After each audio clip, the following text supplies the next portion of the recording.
Okay, so in this video, we're going to discuss a fairly common underwriter discretion issue that comes up when an applicant has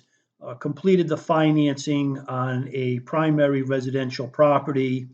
and then in less than 12 months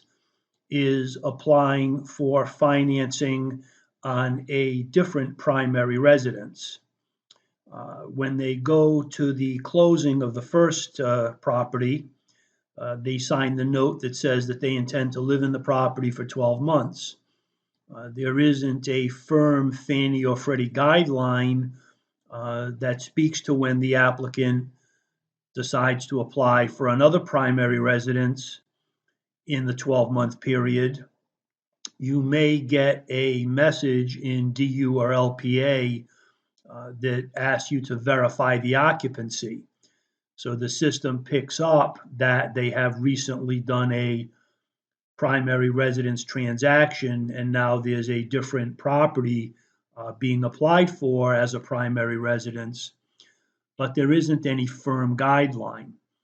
So if we look at this situation in the Complete 1003 software, and we see that we have conventional financing.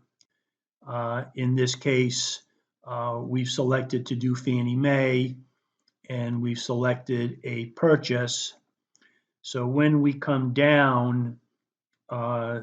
little further in the training program here, each borrower will be asked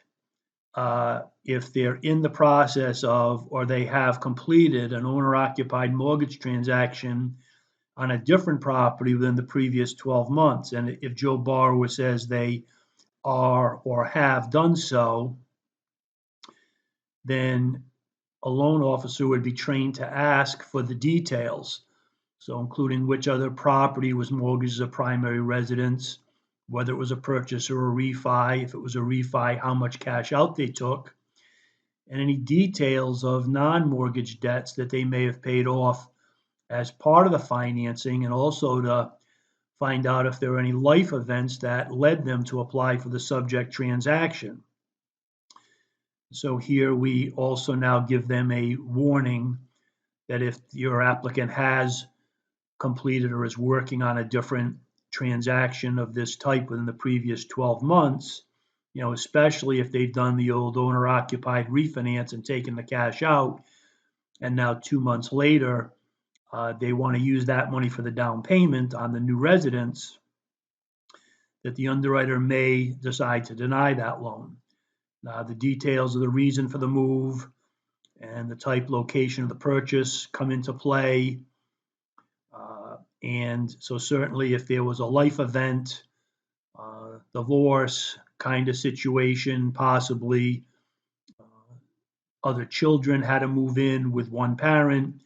and the family size was going to increase, and it doesn't look like this was a planned event from the beginning, then the underwriter may be willing to go along and allow the second primary residence transaction within less than 12 months.